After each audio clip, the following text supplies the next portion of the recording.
네, 안녕하세요. 안녕하세요. 세상의 심리학자 김태형입니다. 예, 민경협의 박경식입니다. 네, 반갑습니다. 올해 처음 뵙는 것 같습니다. 그렇게 되네요. 네, 왜 이렇게 여기 안 나오시는 겁니까? 제가 안 나온 게 아닌 것 같아요. 요즘 하도 안 불러서 그래요? 안 불러서 그랬죠. 전 선거 때문에 바쁘셔서 또 그런가 했는데. 저는 선거하고 아무 관계 없습니다. 그렇습니까?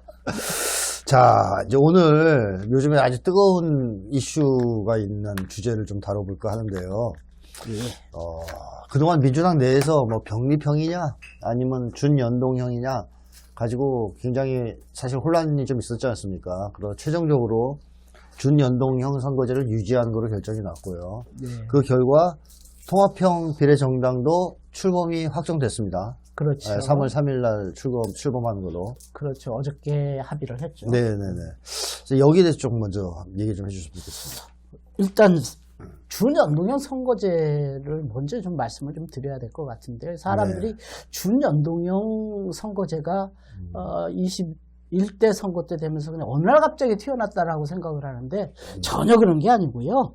사실은 그 정당 지지율을 지역구의 의석수와 연동시켜서 비례대표를 선출하는 이 선거 제도가 이 보수 양당 체제의 한국 정치 체제를 현실에서 소수 정당이나 진보적 정당들의 진출을 가로막기 때문에 사실은 1995년 지방선거 이때도 DJ 때 서부터 이거를 이제 논의를 했다. 논의를 하고 네. 사실은 DJ가 이 독일식 그 완전 연동형 정당 명부제를 관철을 하도록 했었죠. 그런데 이제 그동안 국민의힘이나 계열 정당들의 반대로 실현되지 못하다가 그러니까 2020년에 처음 실현이 된 건데 사실 뭐 간단합니다. 원래 연동형이라고 하는 거는 우리나라 전체 의석수가 현재 300석이면 정당의 지지율이 10%면 30석을 갖는 거예요. 그리고 이게 완전 연동형. 완전 연동형. 예를 들어서 그래서 옛날 통진당 계열 혹은 민노당 계열이 12%의 의석을 얻었다. 그러면 당연히 30 몇 석이 되는 거죠. 그렇죠. 그래서 사실은 의석수가 지금 현재 지역구 의석수가 253으로 딱 고정되어 있는데 사실은 그래서 그거를 맞추기 위해서 완전 연동형이 되기 위해서는 지금의 지역구 의석수를 팍 줄이고 비례대표 의석수로 조정을 해서 사실은 그 자신이 얻은 지지율에 맞춰가는 게 원래 연동형의 완전 연동형입니다. 그런데 이제 한국적 현실에서는 그게 진행되지 못하고 2020년에 처음으로 그것도 비례대표 47석에 대해서 그것도 17석은 병리평으로 묶어두고 30석에 대해서만 그것도 완전 연동형이 아니라 준연동, 소위 지지율의 50%. 그래서 세미 연동형이라고 그랬죠.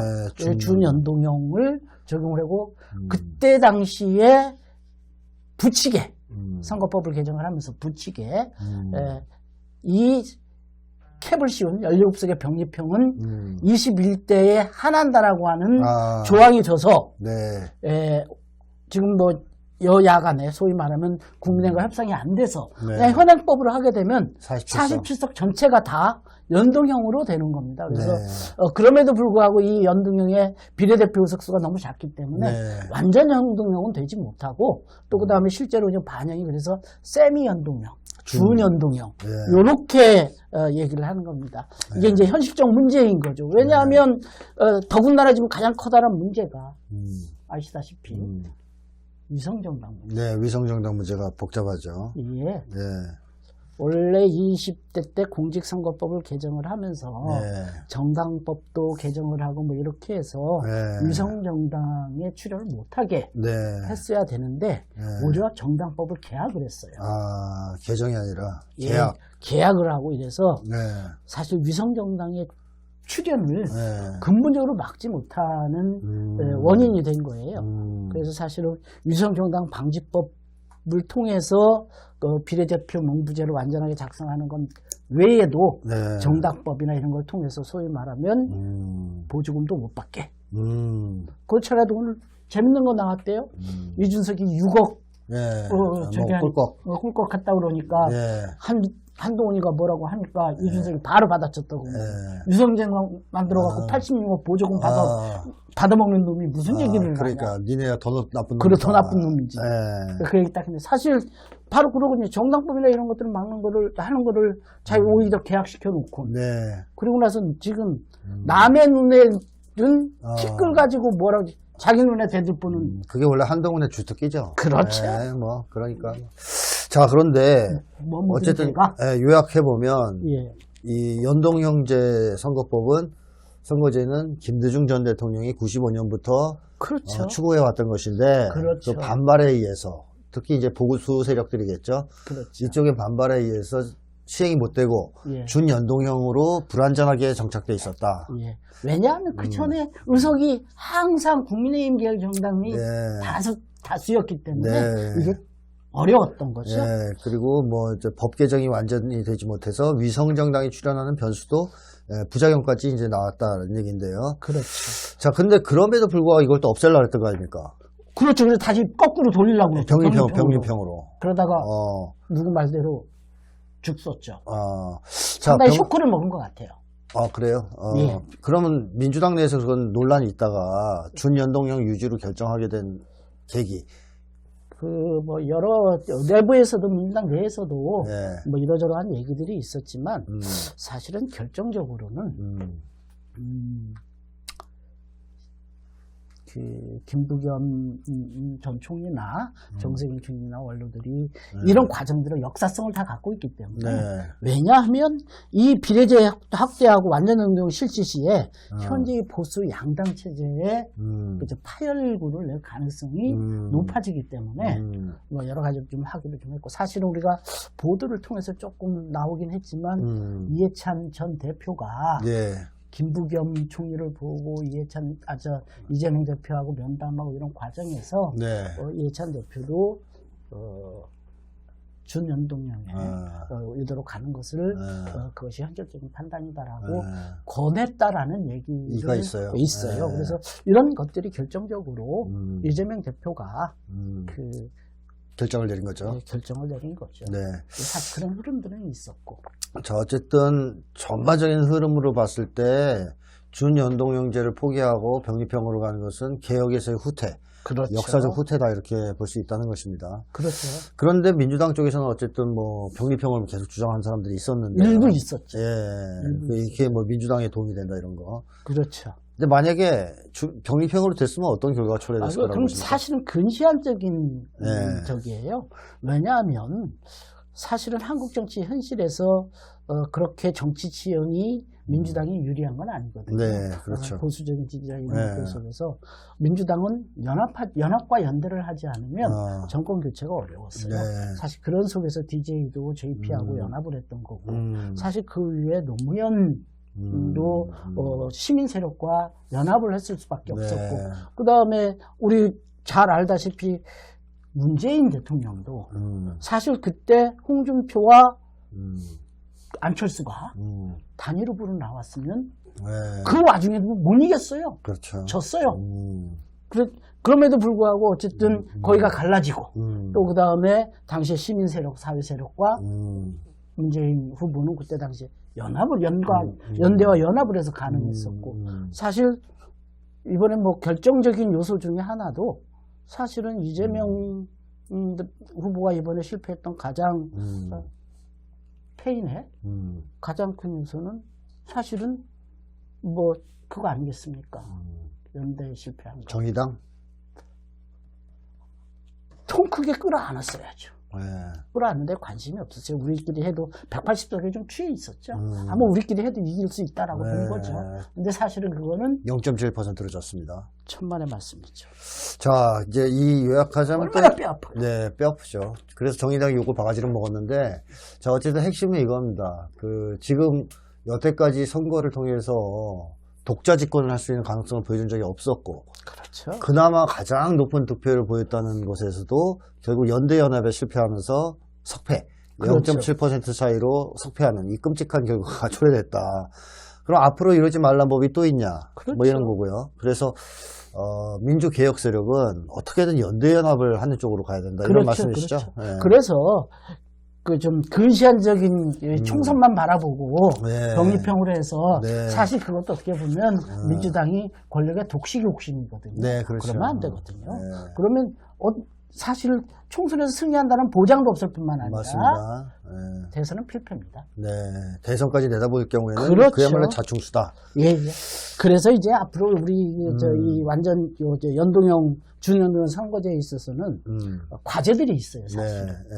말 그대로 정당법이라든가 각종 추가적인 입법화를 통해서 완전 연동형으로 가고 네. 선거제도를 좀 개혁을 해서 지역 의석수를 줄이고 비례대표를 좀 늘려서 사실상 완전 연동형으로 실제적인 연동형으로 그렇죠. 가야 된다. 네. 아주 실질적으로 세상에 기껏해야 35% 38% 받는 양정당이 네. 전체 의석의 95% 정도를 가져가는. 가져가고 좌지우지하는 것들이 그게 어떻게 민의를 반영하는 거예요? 그렇죠. 민주주의에도 어긋나는 거죠. 그렇습니다. 그래서 준연동형 선거제의 의미는 이런 어떤 정치적 의미가 사실은 보수 양당 체제 여기를 끼고 들어가서 진보 혁신 계열들이 네. 원내 진입할 수 있는 어떤 형태들이다. 네. 그런 의미로 이제 네. 자, 장기적으로 어쨌든 연동제로 나가야 될 것 같고요. 그렇죠. 이번에는 어쨌든 준연동형 선거제가 유지되면서 통합형 비례정당이 출범할 수 있게 됐습니다. 그렇죠. 실질적으로 성과를 봤고요. 예. 여기에 대해서는 어떻게 생각하십니까? 이 출범에 대해서. 아마 아주 현실적인 문제로 볼까요? 지난 2월 21일 날 네. 어쨌든 더불어민주당의 박홍근 대표, 그 다음에 진보당의 윤희숙 네. 대표, 그 다음에 새진보연합. 그에 용해인 대표가 네. 합의를 했죠. 네. 어쨌든지 간에 더불어민주당은 통합형 이제 민주개혁 진보연합의 창당을 합의하고 2월 21일 8일까지 정책연합을 네. 이루고 3월 3일까지 창당을 하기로 했죠. 요게 네. 어쨌든 일정이고 네. 이제 녹색정의당이 여기에 참석을 하는데 그건 좀 약간 뒤를 좀 다뤄보고요. 네. 네. 현재 2020년 공직선거법 때는 이제 30석밖에 안 했지만 이제 네, 47석. 전체 47석. 네. 이 47석을 가지고 이제 소위 세미 네. 자기 지지율의 50% 정도를 아. 그 1, 2당 빼고 네. 뭐 한 제1정당이 이제 같이 3당이죠. 네. 나눠 갖는 거죠. 네. 근데 위성정당 국민의 뭐 미래인가 뭔가 하는 네. 뭐 위성정당이 이제 그 나왔고. 나왔고 그 다음에 이제 민주당에서는 민주당에서 민주당과 요거는 우리가 사실 뭐 준위성정당인데 그건 표현이 잘못된 거고요. 네. 정치에 있어서의 연합과 연대는 그렇죠. 사실 우리 정치사에서 많이 보는 겁니다. 네. 그래서 그거를 무슨 준위성정당 이렇게 표현하는 거는 사실은 우리 이재명 대표가 표현은 좀 잘못된 거고 네. 사실은 통합형 비례정당에서 연대와 연합은 제 정치 세력들 간의 권력을 원래 정당이라는 게 권력을 잡기 위해서 하는 거 아닙니까? 네. 근데 권력을 장악하는 과정에서 연합과 연대는 네. 정치적 행동인 거죠. 네. 그래서 뭐 소위 말하면 국민의 미래라고 하는 위성정당하고는 그 성격을 좀 다르다. 근본적으로 달리하죠. 네. 그래서 이 정치적 의미는 반윤 전선의 연대 연합이라고 하는 것들이 명확하고 그걸 또 명확하게 한 거죠. 그 다음에 정책 공조를 통한 민권 민생 연대를 강화하겠다는 의지의 표현이고 이걸 통해서 이제 반윤 투쟁의 어떤 도구 방식의 집중이 가능한 형태들이 이제 만들어졌다고 보죠. 저도 이번에 만들어진 이 통합형 민주개혁진보연합 가칭 합의가 가지는 가장 큰 의의는 범국민적 반윤 전선을 만들기 위한 기둥, 주춧돌이 놓아진 거다. 저는 그렇게 평가를 했거든요. 맞습니다. 그런 점에서 큰 의미가 있다. 큰 의미가 있죠. 네. 그리고 사실은 지난 시기 연대와 연합이 정권 뭐라고 그럴까요? 이 창출이라든가 정권을 재창출하거나 이런 데 있어서 반드시 필요한 사항이었던 것을 다시 복원시켰다고 하는 정치사적으로도 의미가 있어요. 사실은 예, 민주개혁 진보 세력이 예. 연대와 연합을 하지 않으면 네. 한국 정치사에서 네. 정권 교체 혹은 정권 재창출을 한 적이 없어요. 없다. 개혁도 성공할 수 없다. 그럼요. 네.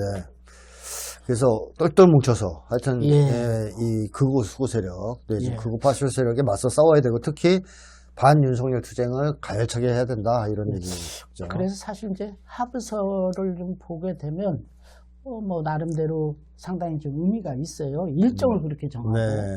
합의서의 내용을 보게 되면 지역구 네.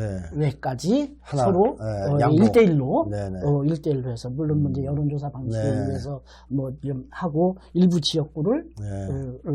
울산 북구는 진보당한테 할애하고 예. 그리고 PK 지역과 네.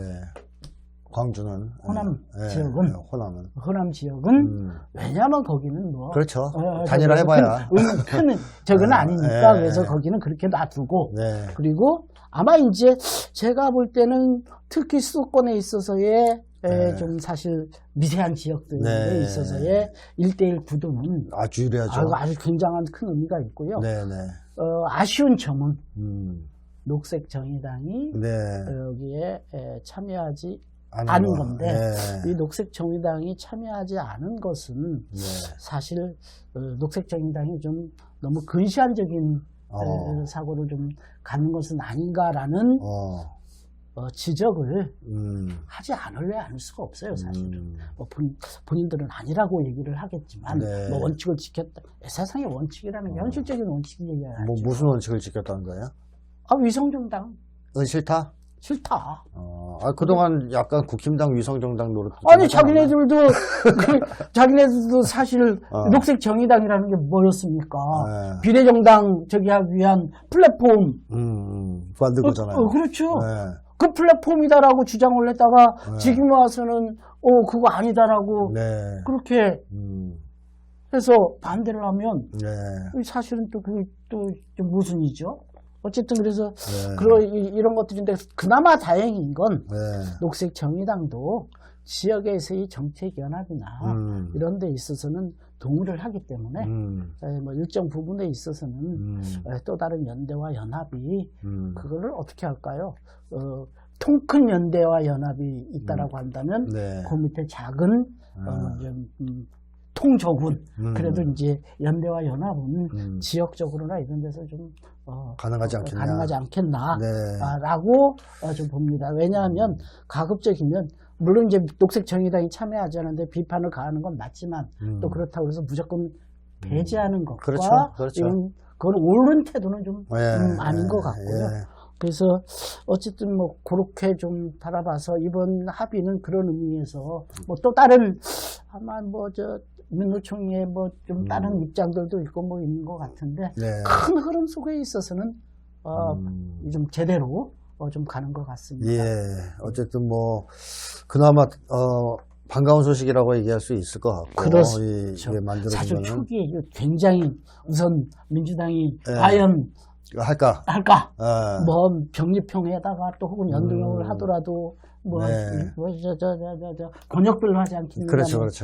뭐 이런 것들이 있었는데 어쨌든 그나마 좋은 결과가 나왔다 이렇게 볼 수 있겠어요. 그 다음에 어쨌든 뭐 그런 속에서도 이제 합의서의 내용을 보게 되면 이제 통합비례정당에 각 정당의 3석씩 배치하고 그 다음에 시민 추천은 4인, 국민 추천 4인 그걸 교우 배치한다라고 했으니까 어쨌든 뭐 좀 사실 완전히 문제가 없는 건 아니에요. 그럼에도 불구하고 합의서의 내용과 정신을 저거 하다 보면 이거 좀 몇 가지 뒤에 있는데 이제 나타날 문제점들이 있는데 거기 하다 보면 좀 잘 해나가지 않을까. 이렇게 좀 보고 있습니다. 일단 소기의 성과를 거뒀고, 자, 그렇다면 향후 이 통합형 비례정당까지 출범한 이 상황에서 향후 총선 과제는 뭐라고 생각하십니까?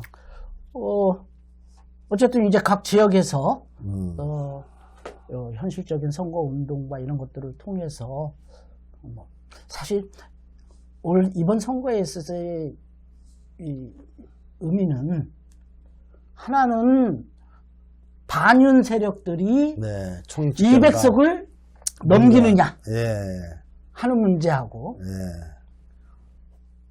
소위 말하면 국민의힘 계열이 네. 150석을 넘기느냐. 네. 이 두 가지가 사실 의미가 있지. 네. 나머지에 있어서는 현상에 있어서 크다라는 저거는 좀 아닐 거라고 봅니다. 어쨌든 뭐 총력을 다해서 네. 윤석열의 핵심이나 뭐 이런 것들이 좀 100석 이하로 떨어지면 좋겠는데 네. 그렇게 만만치는 않은 것 같습니다. 만만치는 않은 것 같고요. 특히나 이제 서울이나 뭐 이런 부분에서 물론 이제 앞으로 한 50일 정도의 상황이 있기 때문에 네. 좀 지켜봐야 되겠지만 어쨌든지 간에 좀 상황이 상당히 좀 유동적인 건 맞는 것 같아요. 네. 그리고 이제 사실은 그런 속에서 우리 진보 개혁 세력들이 여기서 무엇을 목표로 갈 것인가를 네, 네. 사실 정해놓고 좀 잘 가야 될 거라고 이제 좀 보고 있습니다. 네. 자, 그렇게 해서 어쨌든 좋은 결과가 앞으로 나올 수 있었으면 좋겠습니다. 지금까지 준영동형 선거제도와 통합형 비례정당 출범의 의미에 대해서 얘기 나눴습니다. 감사합니다. 예.